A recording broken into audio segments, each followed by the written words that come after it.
Hello hi, എല്ലാവർക്കും നമസ്കാരം. Sini talk മീഡിയൻ്റെ ഏറ്റവും പുതിയ വീട്ടിലേക്ക് നിങ്ങൾക്ക് സ്വാഗതം.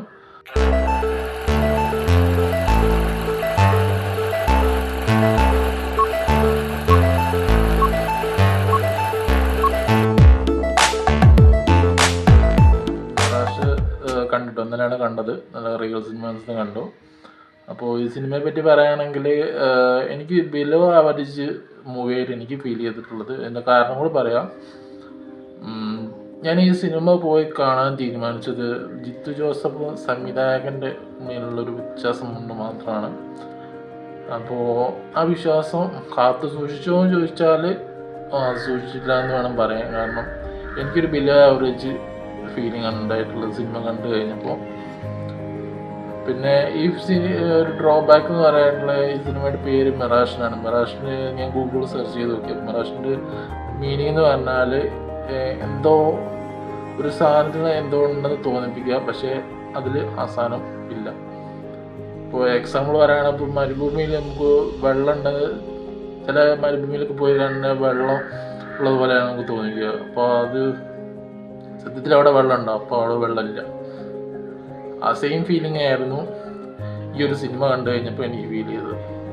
എന്തൊക്കെയോ സംഗതികൾ ഉണ്ടെന്ന് നമ്മൾ കാണുന്ന പ്രേക്ഷകരുടെ രീതിയിൽ നമ്മൾ തോന്നിപ്പിക്കും, പക്ഷേ കാര്യമായിട്ട് വലിയ സംഗതികളൊന്നുമില്ല. ആ ഒരു ഫീലിംഗ് ആയിരുന്നു സിനിമ കണ്ടു കഴിഞ്ഞപ്പോൾ എനിക്ക് തോന്നിയത്. പിന്നെ ഇതിൽ പ്രധാന കഥാപാത്രങ്ങളെ അഭിനയിച്ചിട്ടുള്ളത് ആസിഫ് അലി, പിന്നെ ഹക്കിം ഷാ ഉണ്ട്. ഹക്കിം ഷാ ആണ് നായകനായിട്ട് അഭിനയിക്കുന്നത്.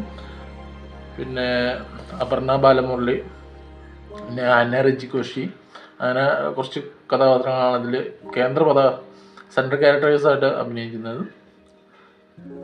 അപ്പോൾ ആസിഫ് അലി ഒക്കെ പറഞ്ഞിട്ടുണ്ടെങ്കിൽ ആസിഫ് അലിൻ്റെ റേഞ്ചൊക്കെ എന്താ നമുക്കറിയാലോ. അപ്പോൾ ഈ സിനിമയിലേക്ക് വന്നപ്പോൾ ആസിഫ് അലിയൊക്കെ നിന്ന് അഭിനയിക്കാൻ വേണ്ടി കഷ്ടപ്പെടുക. ഇത് അഭിനയിക്കാൻ അറിയാത്തൊരു ക്യാമറക്ക് മുന്നിൽ വന്നങ്ങനെ ഉണ്ടാവും. അതുപോലെ ആണ് എനിക്ക് ഫീൽ ചെയ്തത്. നിന്ന് അങ്ങനെ കഷ്ടപ്പെടുക.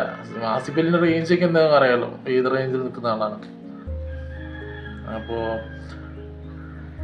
ചില ഷോർട്സൊക്കെ എനിക്ക് ഇഷ്ടപ്പെട്ടുള്ളൂ. അപ്പോൾ പെർഫോമൻസ് ഉണ്ടല്ല, പക്ഷേ ക്യാമറ മൂവ്മെൻറ്റ്സ്, പിന്നെ മെമ്മറീസിലൊക്കെ കണ്ട ഒരു ലോങ് ഷോട്ട് ഉണ്ടല്ലോ വൈഡായിട്ട് പോകുന്ന, അത് കിട്ടി പരിപാടിയായിരുന്നു. അതിലുള്ള ബീജിയം ചെയ്തിട്ടുള്ളത് വിഷ്ണുശ്യാമാണ്. വിഷ്ണുശ്യാം നല്ല കിടിലനായിട്ട് തന്നെ ചെയ്തിട്ടുണ്ട്. ആ ഒരു സീനിൽ നല്ല പാൻ ചെയ്തിട്ട് പോകുന്ന ആ ഷോട്ട് നല്ല കിടിലനായിട്ട് വന്നിട്ടുണ്ട്. പിന്നെ അതിൽ മെയിനായിട്ട് പറയാനൊന്നുമില്ല.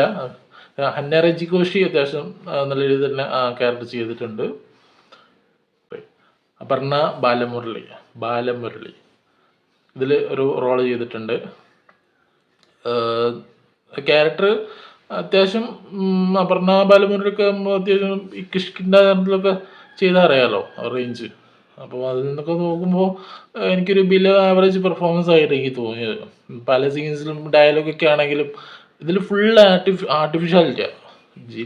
ഇത് നമുക്ക് കാണുന്ന ആൾക്കാർ ഫീൽ ചെയ്യണ്ട, ജെന്യൂനായിട്ട് ഫീൽ ചെയ്യണ്ടേ, ഓർഗാനിക്കായിട്ട് ഫീൽ ചെയ്യണ്ടേ. ഇത് ഡയലോഗൊക്കെ പറയുമ്പോൾ ഫുള്ള് ആർട്ടിഫിഷ്യാലിറ്റിയാണ്,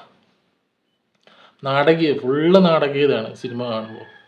അതൊരു ഡ്രോബാക്കായിട്ട് എനിക്ക് ഫീൽ ചെയ്തിട്ടുണ്ട് സിനിമ കണ്ടപ്പോൾ. പിന്നെ ബാക്ക്ഗ്രൗണ്ട് മ്യൂസിക് കുഴപ്പമില്ലാതെ തന്നെ വന്നിട്ടുണ്ട്. ചില സീൻസിലൊക്കെ നല്ല രീതിയിൽ തന്നെ ചെയ്തിട്ടുണ്ട്. ഞാൻ പറഞ്ഞ പാൻ ചെയ്തുകൊണ്ടുള്ള ആ ലോങ് ഷോട്ട് ഉണ്ടല്ലോ, അതിലൊക്കെ നല്ല കിടുവായിട്ട് തന്നെ വിഷ്ണുശ്യാം ചെയ്തിട്ടുണ്ട്. മൊത്തത്തിൽ സിനിമ എനിക്കൊരു ആവറേജ് ഫീലായിട്ടാണ് അനുഭവപ്പെട്ടിട്ടുള്ളത്. അപ്പോൾ നിങ്ങളെ പടം കണ്ടിട്ടുണ്ടെങ്കിൽ നിങ്ങളെ അഭിപ്രായം കമൻറ്റ് ചെയ്യുക. പിന്നെ നിങ്ങൾക്ക് ഈ വീഡിയോ പറ്റിയില്ല എന്തെങ്കിലും വീഡിയോ ഇഷ്ടപ്പെട്ടാൽ ലൈക്ക് ചെയ്യുക, ഇഷ്ടപ്പെട്ടില്ല എന്തുകൊണ്ട് ഇഷ്ടപ്പെട്ടില്ല എന്നുള്ളത് താഴത്ത് കമൻ്റായിട്ട് രേഖപ്പെടുത്തുക. സിനിമ കണ്ടവരുണ്ടെങ്കിൽ സിനിമ നിങ്ങൾക്ക് എന്തുകൊണ്ട് ഇഷ്ടപ്പെട്ടു എന്തുകൊണ്ട് ഇഷ്ടപ്പെട്ടില്ല എന്നുള്ളത് താഴത്ത് കമൻ്റായിട്ട് രേഖപ്പെടുത്തുക. അപ്പോൾ അടുത്ത വീഡിയോയിൽ കാണാം. ബൈ.